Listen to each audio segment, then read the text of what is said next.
Shoshone, Paiute, Bannock people were escaping the U.S. cavalry attacks from this area, kind of past Sentinel Rock here, and the U.S. cavalry chased the people into this area right here where the mine is being dug up at the moment, and they were massacred. It's a tragedy. It should be deemed a historical site. That should stop the mining altogether. Unfortunately, the corporations didn't hear that.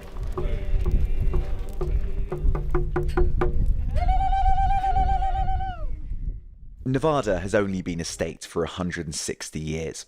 It's been inhabited by the relatives of these people long before.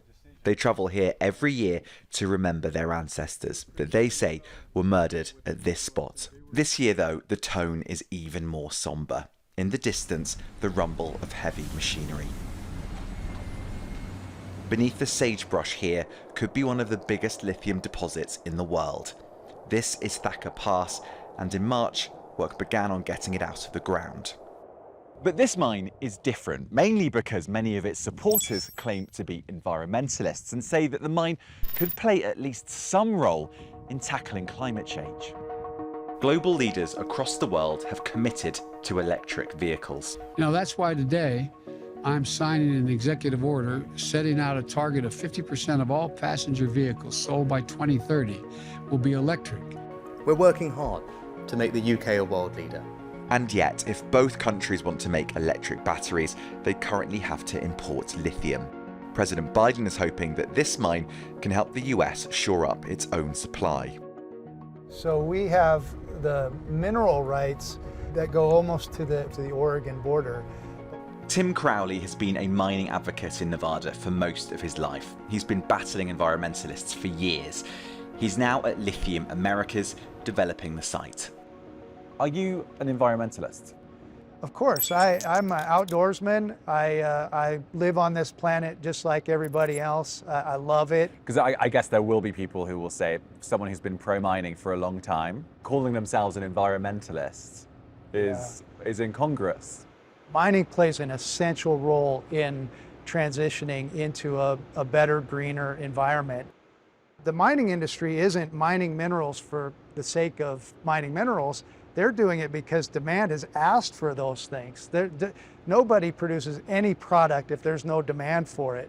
The demand is high for these things, and it's exceptionally high for lithium for very good reason. Work on this mine began in March after years of legal battles. When complete, the lithium will go to General Motors to make batteries. But many environmentalists simply don't buy that this mine is going to help save the planet.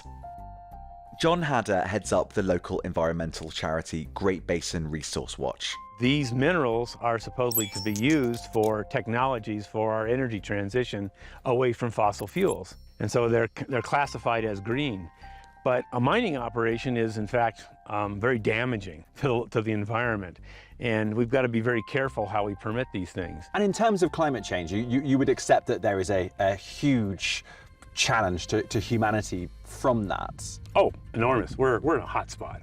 I mean, we're in a difficult place. One thing that I'm really concerned about is that we're losing an opportunity to do other things to address climate change. We can reduce demand for minerals by just changing habits, which we can do quickly, to be honest. Much of the world's minerals needed for electric cars reside in countries that were formerly colonized, and that's led to a new term: green colonialism. So green colonialism is now this new push to get these rare earth minerals through resource extraction projects, whether that's pipelines or whether that's mining. But you just have to say, it's not up to you to decide what to do with this land. This is their land, this is their ancestral land, and they don't want this to happen. So, you know, we have to listen to the people. Not all environmentalists agree, though. John Hadder used to have a partner in crime at Great Basin Resource Watch, Glenn Miller. But last year, he resigned from the board after coming out in support of the mine. It is absolutely a wedge issue. The entire environmental community is split on this thing. Miller has retired from the University of Nevada, but has done research supported by a grant from Lithium Americas.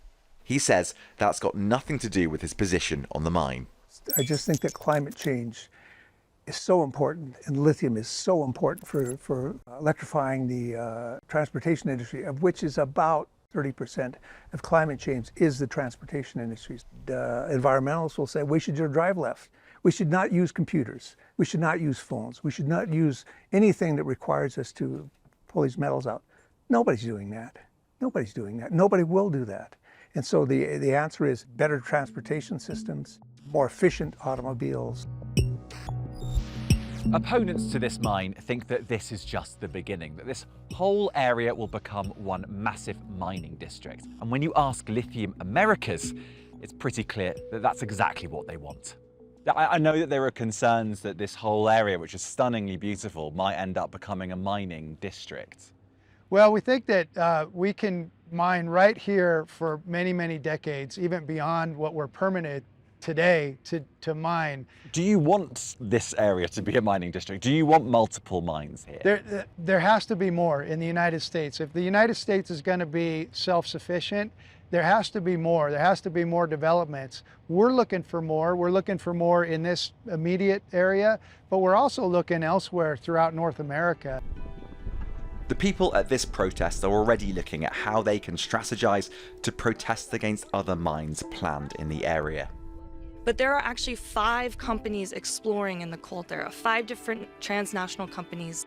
Basically, this one patch in the middle, that's the only place not claimed right now, and that's really scary because that means that there's more lands being looked at for mining than there is lands being left alone. But it very much looks like this is just the beginning. Mining in the name of saving the planet.